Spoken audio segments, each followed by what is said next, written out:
Bruce Gagnon speaking about the deadly connection, endless war, and the ecological economic crisis. Bruce Gagnon is coordinator for the Global Network Against Weapons and Nuclear Power in Space. This is a program by Global Voices for Justice. I'm Jeannie Kyle. Global Voices for Justice is a nonprofit media organization in Long Beach, California. Our mission is to make the voices of today's independent thinkers accessible to everyone. To request a copy of this program on DVD or to support our work, please visit our website at gvfj.org or globalvoicesforjustice.org. If this talk inspires or motivates you, consider making a donation to the Global Network Against Weapons and Nuclear Power in Space, and also to Global Voices for Justice to help make it possible for us to continue publishing programs like this that will broaden your knowledge on important issues and offer insights on how to solve today's problems. Thanks for your support.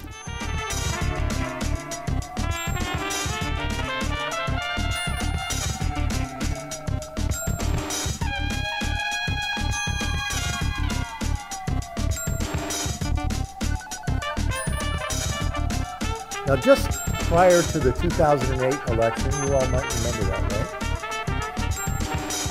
It was President Obama versus the right-wing war hawk, John McCain. Well, I was visiting a dear friend in Maine, an old man by the name of Herschel Sternlieb, and he said, "Bruce, you ever heard of the Crown family in Chicago?" And I said, "No." He said, "Go home and Google them, Crown, C-R-O-W-N." So I did. Whenever Herschel tells me to do anything like that, I know it's going to be a gem, so I did. I went home, and what I discovered was the Crown family, at the time of the 2008 election, was the majority stockholder in the General Dynamics Corporation that owns Bath Iron Works, where I live, that builds the Aegis destroyers. And come to find out, the Crown family collectively gave Obama $500,000 in campaign donations prior to the election. They also ran interference for Obama nationally within the military-industrial complex. And just after the election was over, after Obama won, Aviation Week and Space Technology magazine reported that Obama got more campaign donations from the military-industrial complex in 2008 than the war hawk, John McCain, did. In addition, the Crown family is a Jewish family, and they also raised money and made introductions for Obama nationally within the Jewish community. And so, after becoming president, we then see Obama saying Bush's version of missile defense, we're going to shut it down. It was primarily a Boeing Lockheed Martin program. And in its place, we're going to put the Aegis destroyer-based General Dynamics missile defense system in place. The standard missile Aegis destroyer is called the DDG-51. It's the one they've been building for some years. The cost of those are $1.5 billion each. But now under Obama, a new version is being established. It's just the first one is now being worked on in my community. It's called the DDG-1000. The cost per ship, still not completely known because it's the first one. They expect there to be some cost overruns as the program gets underway, but they're predicting that they're going to be between $3 and $5 billion per ship. I would suggest to you that Obama is paying General Dynamics back for helping him become President of the United States of America. Well, next I want to give you a bit of an overview of where I think U.S. Military strategy is heading in this coming period. During the Bush years, one evening, I was watching C-SPAN, and I saw a remarkable 3-hour presentation by a guy by the name of Thomas Barnett, who was introduced to a huge auditorium full of high-level military brass and high-level CIA people as Donald Rumsfeld's strategy guy. At the time, he was an instructor at the Naval War College in Rhode Island. He basically said the following. He said, under corporate globalization of the world economy every country is going to have a different role, a different job. He said, and our job in America will be security export. He said, we're not going to build things anymore. We're not going to make shoes. We're not going to make clothes. We're not going to make televisions. We're not going to make refrigerators. We're not going to make many cars. We're not going to really produce steel. Our job is going to be security export. And it was interesting that soon after that, I learned that Sears had come out with a new line of kids' clothes. Had any of you heard of this? And so I went to our local Sears. You know, it's a working class store, Sears is. Rich people don't go and shop there. And when my friend and I, we walked into the kids section, what we saw was a new line of designer children's military clothes. All right? And the message to this generation of working class kids is, this is all you are going to be. This is it. This is your future. And so I think it's no coincidence then that today the #1 industrial export product of America is what? Weapons. And when weapons are your #1 industrial export product, what is your global marketing strategy for that product line? War. That's right, endless war. And that's what Barnett said our job is going to be under corporate globalization. It makes no sense for corporations to hire people here in this country, paying union wages and all that kind of stuff, when we can go overseas to Indonesia or China or India and pay people at basically darn near slave wages. Better they maximize profits internationally and we do what we're good at. We become the military arm of corporate globalization. And he went on to say that there's a problem. There's a part of the world that is not today submitting to the authority of corporate globalization. And he called it the non-integrating gap. The non-integrating gap. And he did this big PowerPoint presentation. If you go on C-SPAN and Google Thomas Barnett, you'll find several. He's done several of these over the years, and you'll get an idea of what he's talking about. But anyway, he identifies the non-integrating gap. At this time that he made the speech, remember, we were mired in the middle of the war in Iraq. And so he said the Middle East is part of this non-integrating gap. Central Asia, where we are today in Afghanistan, part of this non-integrating gap. Excuse me. Africa, he said, where he said, quote, we'll be fighting 20 years from now for their oil. Well, he was more of a prophet than he knew, because just in this past year, we've seen US and NATO invade and take over Libya, who has the largest oil supply on the African continent. And then finally, the last area of the non-integrating gap, he said, are parts of Latin America, places like Venezuela, where Hugo Chavez is not playing ball with the big oil majors. And he said, our job, again, will be to go into the non-integrating gap and take control. He said, we're no longer going to have this distinction between Army, Navy, Air Force, and Marines. He said, because of space technology, all warfare on the Earth today is what is called net-centric. It is coordinated by the network of space technology. When we launched the shock and awe invasion of Iraq in 2003, in the initial attack, 70% of the weapons that were used were guided to their targets by space satellites.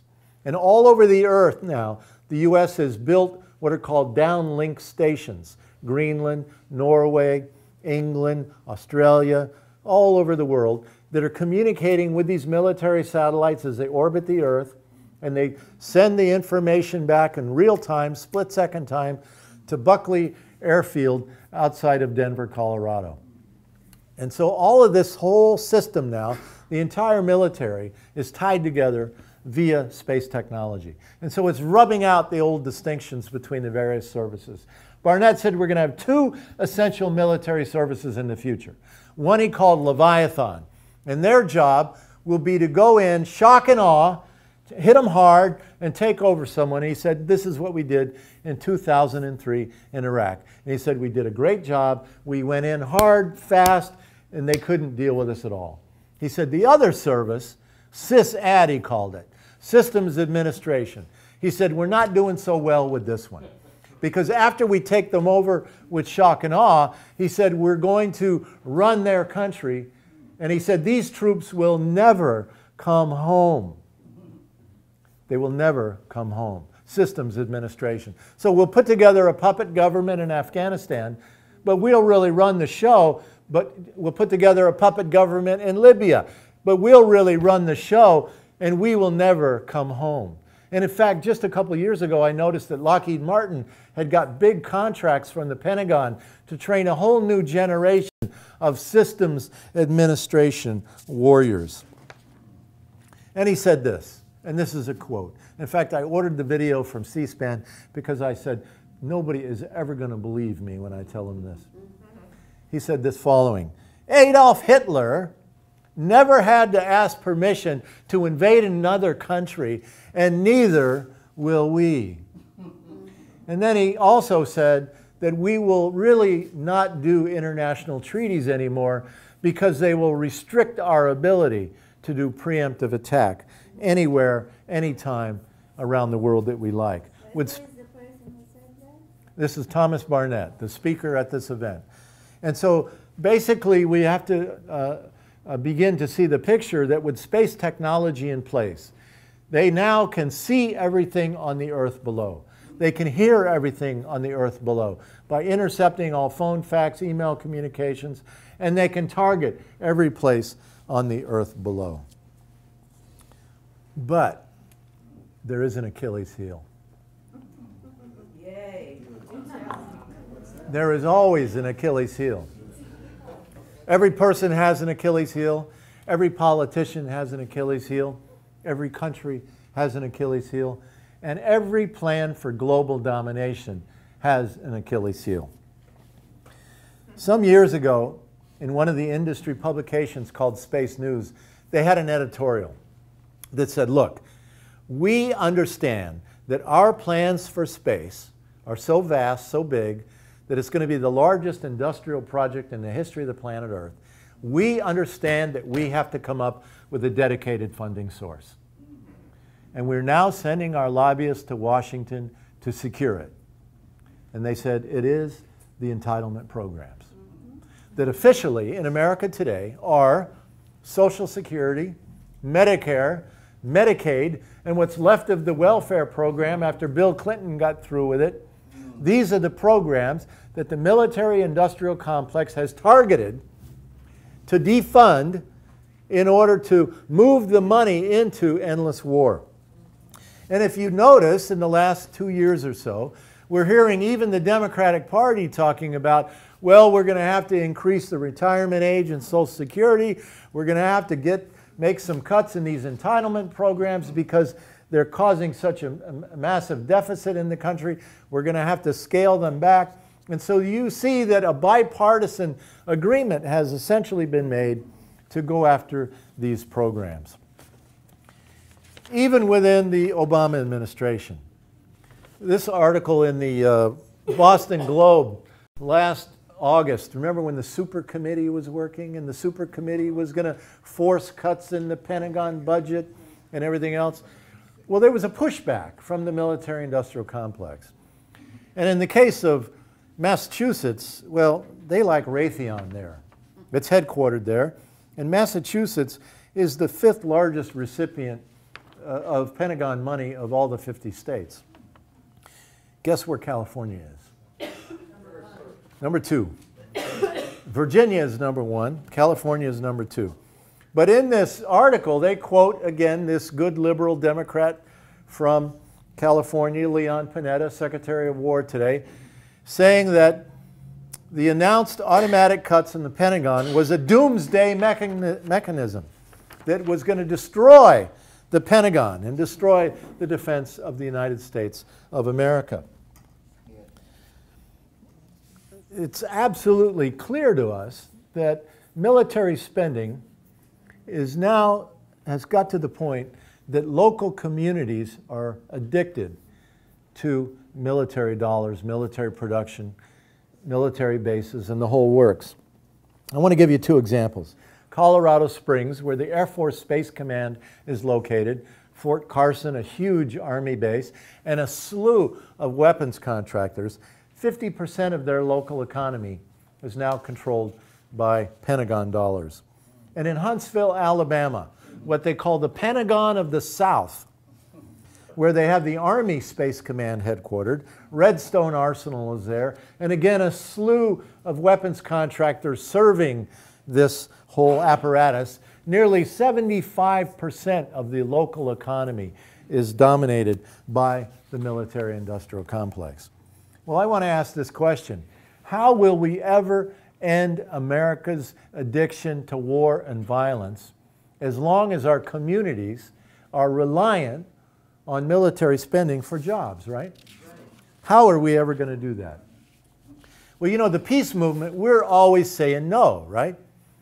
No war for oil, no blood for oil, no attack in Libya, no attack on Iran. And we have to say no. We have to say no a lot. But what is our yes?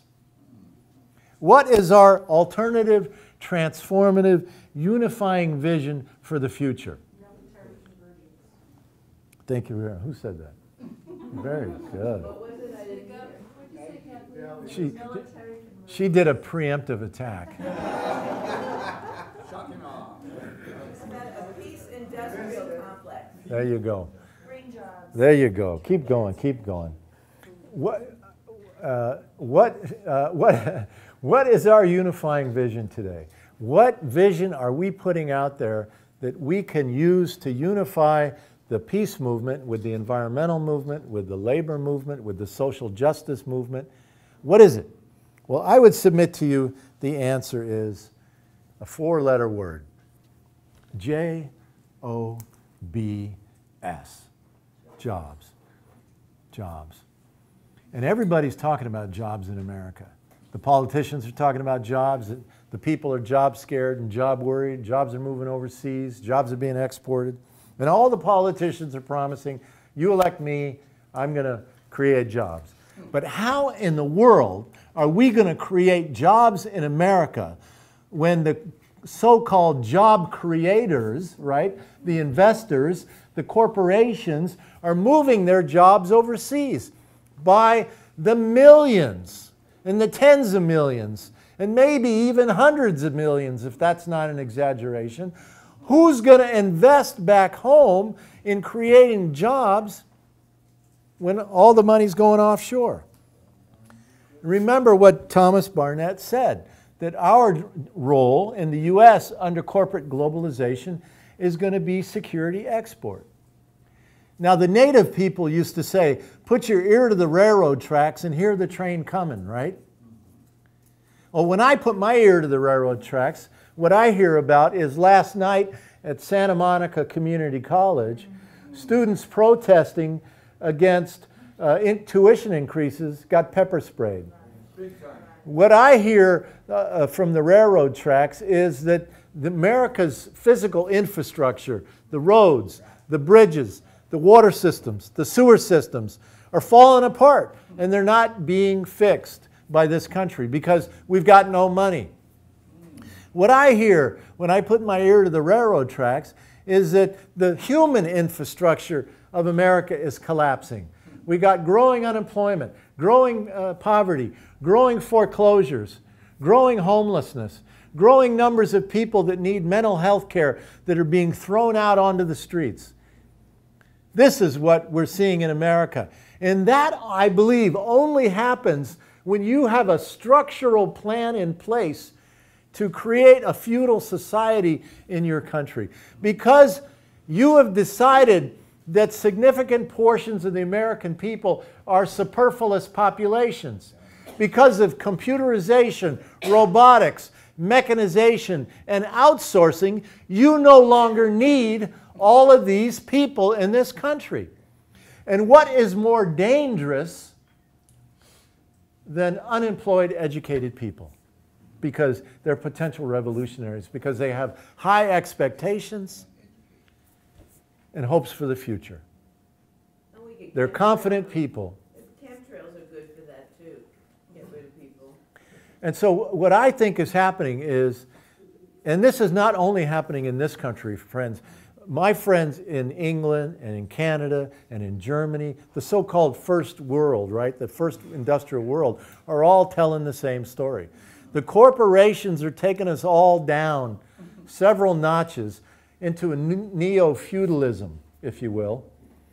And in order to do that, they've got to disinvest in America. So where the hell are the jobs going to come from in this climate unless we, thank you very much, convert the military-industrial complex? Now, we have on our side the empirical evidence to prove that it can be done. And this is the way to do it. Thank goodness to the University of Massachusetts at Amherst Economics Department, who did a study called The U.S. Employment Effects of Military and Domestic Spending Priorities, December of 2011. And if you go to our website, spaceforpeace.org, on the home page, go down about halfway down on the left-hand side, you'll see a link to this study.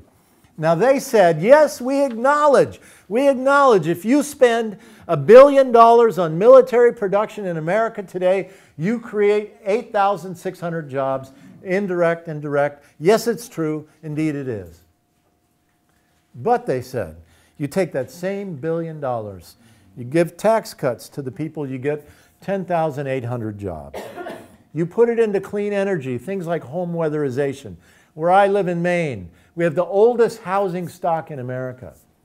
Last year, our house, built in the late 1700s, an old wooden house, big old house, we had an energy audit. And they discovered that we had the equivalent of a 4-foot hole in our house, where we were helping to heat very generously the entire neighborhood.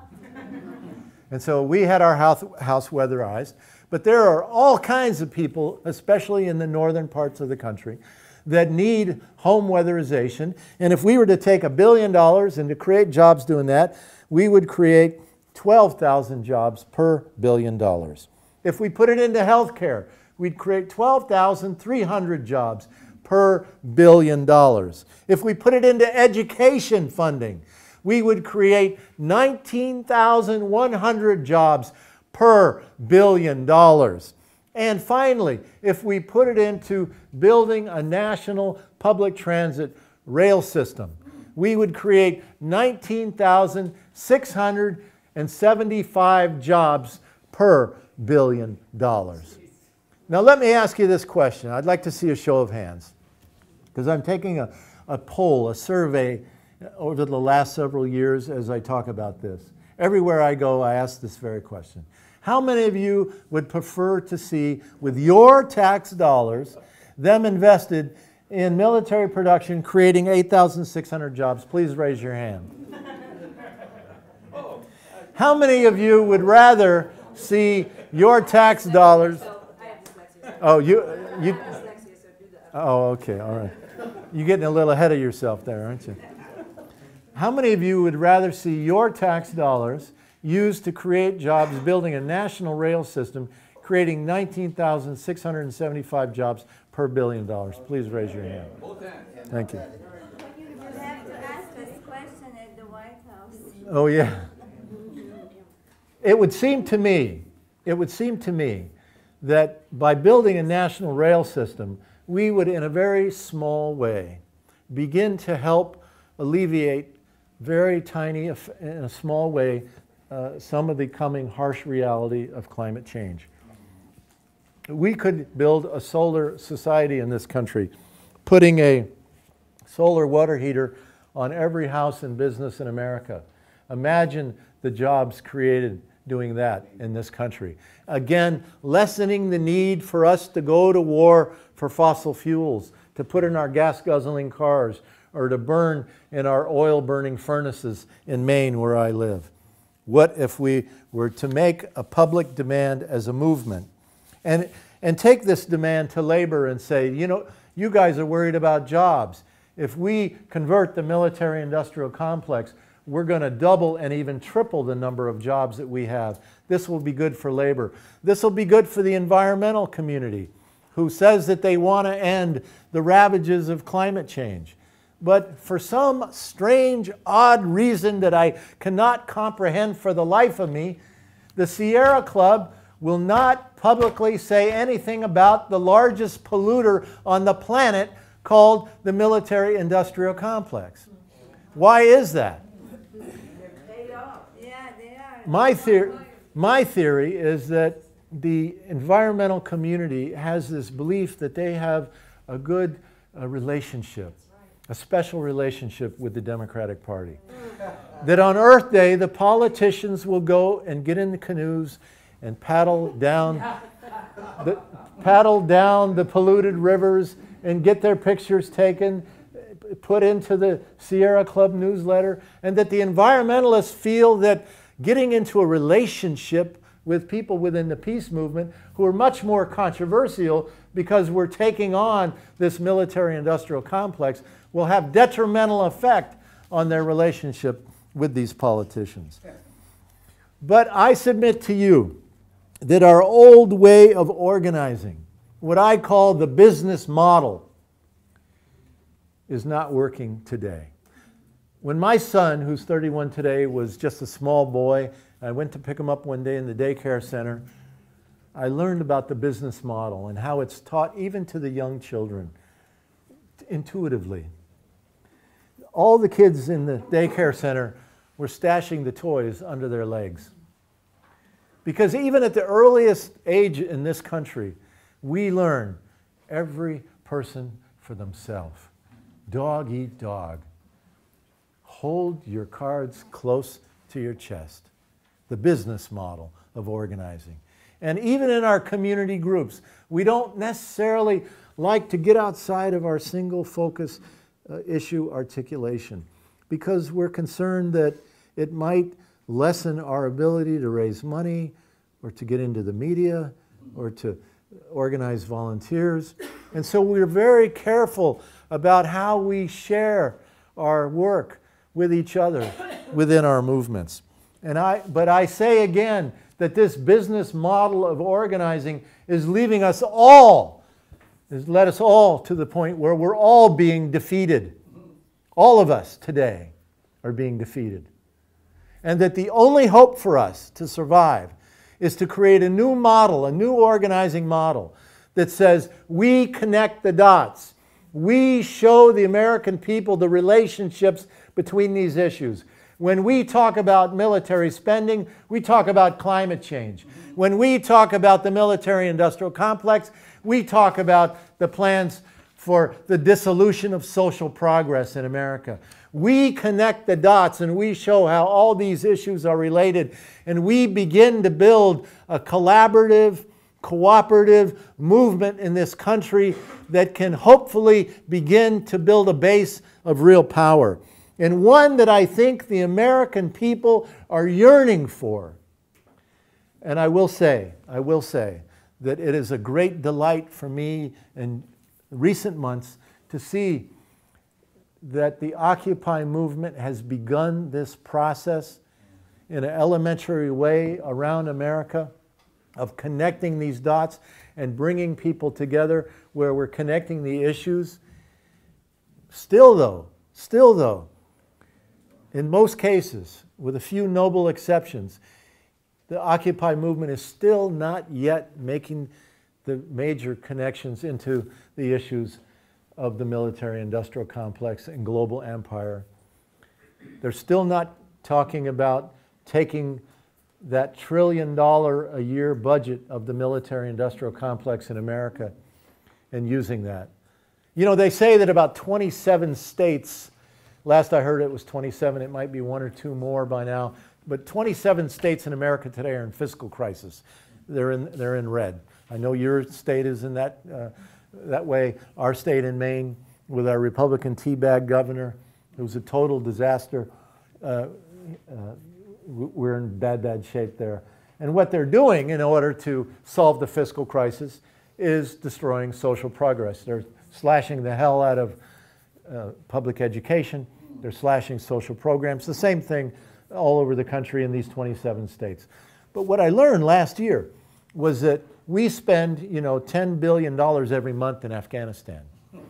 If you took 1 year's funding of our war in Afghanistan, our occupation in Afghanistan, That would retire the debt of the 27 states in fiscal crisis in the United States today. So we wouldn't have to be destroying education. We wouldn't have to be shutting down social programs. We wouldn't have to be attacking the unions. And so why are we not, in a greater way, making this demand that we end this madness? You know, there was another time in American history when we had a very evil, very dark economic system called slavery. And at that time, the politicians, the religious leaders, the media defended this economic system. All the institutions in the society defended this institution of slavery in America. And here today, we're in a similar situation. The political system, the media, much of the religious community either defends it or remains silent. Few religious leaders today, even progressive ones, will stand up strongly against the military-industrial complex and endless war. But one of the great abolitionists of that time, at the time of slavery, Frederick Douglass, remember his words, "Power concedes nothing without a demand. It never did, and it never will." So my question again is, what is our collective demand? What is our demand that unifies all of the progressive movements of this country? What is that demand? And why are we not working and organizing to give voice to that demand across this nation? Yes, we do have a big problem today, and it is, in fact, climate change, that they say is getting worse by the day, and it is going to be unbelievable. We're going to have a difficult time growing food. There's going to be mass dislocation of people all over the planet.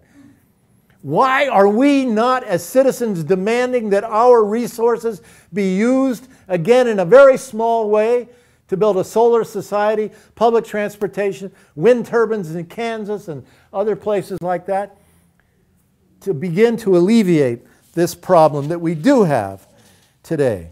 Why are we not doing that? Why are we not doing that? Well, we are doing it. We don't see the bottom line.